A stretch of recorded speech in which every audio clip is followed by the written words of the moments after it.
आज की कहानी है कर्मफल। मरने के बाद स्वर्ग के द्वार पर 4 व्यक्ति खड़े थे। इन 4 व्यक्ति में पहला राजा था, दूसरा एक बिजनेसमैन था, तीसरा पंडित था और चौथा एक आम आदमी मजदूर था। किसी को भी यह पता नहीं था कि कौन स्वर्ग के अंदर प्रवेश कर पाएगा और कौन वहीं से वापस लौटा दिया जाएगा।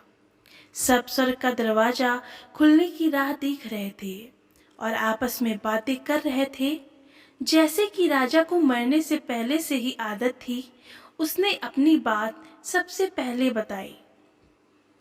राजा ने कहा, मैं बहुत प्रख्यात राजा हूँ। मैंने धरती पर अपना बहुत नाम कमाया है, इसीलिए पूरी संभावना है कि मैं ही स्वर्ग में जाऊंगा। फिर व्यापारी ने अपनी बात सामने रखी। वह बोला, मैं धरती पर खूब धन कमाया और उस धन से मैंने सैकड़ों लोगों की मदद की, इसीलिए मैं ही स्वर्ग का हकदार हूँ। अब बारी थी पंडित की, तो पंडित ने मुंह खोला और सबको यह कहा, चाहे तुम जो सोच लो, लेकिन यह बात तो तय है कि स्वर्ग के दरवाजे खुलेंगे तो मेरे लिए। सब जानते हैं कि पंडित दिन रात भगवान को याद करते हैं, इसीलिए स्वाभाविक है कि स्वर्ग में पंडित का स्वागत किया जाएगा। जब सबने अपना अपना पक्ष रख दिया, तब सबकी नजर उस मजदूर पर थी जो चुपचाप अपनी नजरें नीचे झुकाए बिना कुछ बोले वहीं पर खड़ा रहा। स्वर्ग का दरवाजा खुला और वहां पर एक देवदूत आकर खड़ा हो गया। देवदूत के हाथों में एक पुस्तक थी जिसमें इन सभी के कर्मों के बारे में लिखा हुआ था।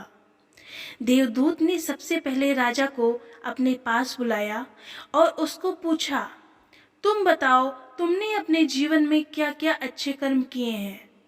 मैं उन्हें इस पुस्तक में देखकर फैसला करूंगा कि तुम्हें अंदर आने देना है या नहीं।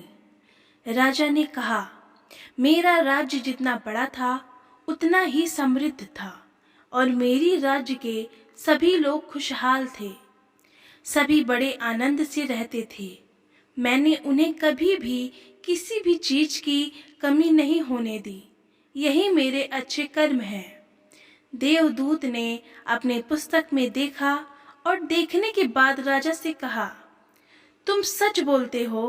तुमने अपने राज्य की प्रजा को बहुत सुखी रखा था, लेकिन तुमने अपने राज्य की सीमा बढ़ाने के लिए जितने युद्ध किए थे, उन युद्ध की वजह से हजारों सैनिकों ने अपनी जान गंवा दी।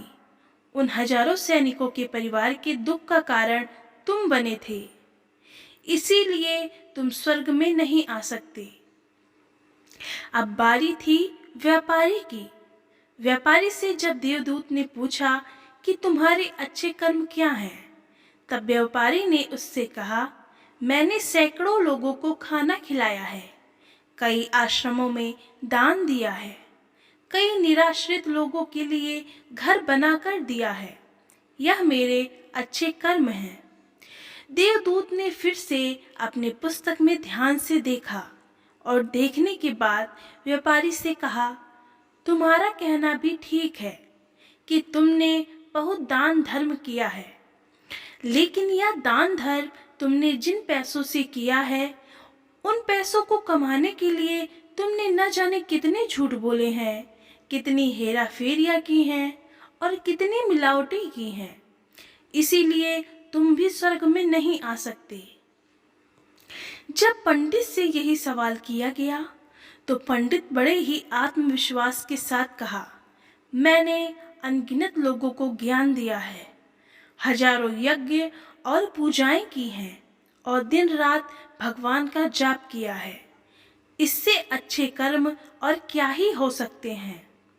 देवदूत ने अपनी पुस्तक के अंदर झांक कर देखा और पंडित से कहा, आपने जितने भी लोगों को जो भी ज्ञान दिया है, उन बातों पर खुद कभी अमल नहीं किया। आपने यज्ञ, पूजा या भगवान का नाम निरास्वार्थ भाव से कभी नहीं लिया, इसलिए आपका भी स्वर्ग में आना प्रतिबंधित है।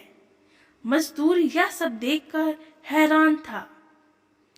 वह अब तक जिन्हें महान समझता आ रहा था, उनकी व्याख्या स्वर्ग के दरवाजे पर आकर बदल गई थी। धरती पर जिन कामों को अच्छा समझा जाता है, उनका यहाँ पर कोई मूल्य नहीं था। यमदूत ने जब इस मजदूर को अपने पास बुलाया और इससे पहले कि वह उससे उसके अच्छे कर्मों के बारे में पूछता, मजदूर बोल पड़ा, प्रभु, मैं जानता हूँ कि मैं भी स्वर्ग में आने के लायक नहीं हूँ, लेकिन मैं फिर भी एक बार बाहर से ही स्वर्ग को झांक कर देखना चाहता हूँ। बस इससे ज़्यादा मेरी कोई इच्छा ही नहीं है, क्योंकि ऐसी इच्छा पालने के लिए मैंने जीवन में कुछ भी नहीं किया है। मैं पूरा दिन मेहनत करता और जो भी पैसे कमाता उन्हें अपने परिवार के पालन पोषण में खर्च कर देता। इसीलिए दान धर्म के लिए कुछ नहीं बचता। लोगों की भला मैं क्या सेवा करता, क्योंकि काम के बाद जो थोड़ा सा समय मिलता उसको अपने ही बूढ़े माँ बाप की सेवा में बिता देता। और यह सब करने के बाद मैं कभी कभी मंदिर भी चला जाता और भगवान से जैसा भी मुझे दिया है उस जीवन के लिए धन्यवाद कहता। देवदूत ने अपनी पुस्तक में बड़े ध्यान से देखा और थोड़ी देर देखते ही रहा। फिर उसने मजदूर से पूछा कि तुम याद करके बताओ, तुमने कभी तो कोई अच्छा काम किया होगा। मजदूर ने थोड़ी देर सोचने के बाद बोला, हाँ, मुझे थोड़ा थोड़ा याद है। एक बार मैं बहुत भूखा था और मैं खाना ही खाने बैठा था कि एक बहुत ही कमजोर कुत्ता जो ठीक से चल भी नहीं पा रहा था, वह मेरे पास आ गया और मेरे खाने को देखने लगा। तब मैंने अपनी रोटी उसे खिला दी थी और उस दिन मैं भूखा सोया था। मजदूर की बात सुनने के बाद देवदूत मुस्कुराया और मजदूर को बड़े सम्मान से स्वर्ग के अंदर लेकर गया। दोस्तों, अच्छे कर्म लोभ, मोह, माया इन सब भाव में आकर नहीं किए जाते और न ही उन्हें अच्छे कर्मों की श्रेणी में गिना जाता है। निस्वार्थ भाव से किया गया एक ही अच्छा कर्म आपके जीवन के सारे पाप धोने की शक्ति रखता है। इसीलिए जब भी मौका मिले निस्वार्थ भाव से और अच्छे मन से अच्छे कर्म किया करें। तो फ्रेंड्स, आपको यह कहानी कैसी लगी? कमेंट बॉक्स में अपनी राय जरूर दें। अगर आपको यह कहानी जरा भी पसंद आई हो तो लाइक कमेंट शेयर करना बिल्कुल भी ना भूलें। मैं आपके लिए ऐसी ही कहानी साझा करती रहूँगी। तब तक के लिए मिलती हूँ ऐसे ही नेक्स्ट वीडियो में। बाय बाय, टेक केयर, आपका दिन शुभ हो।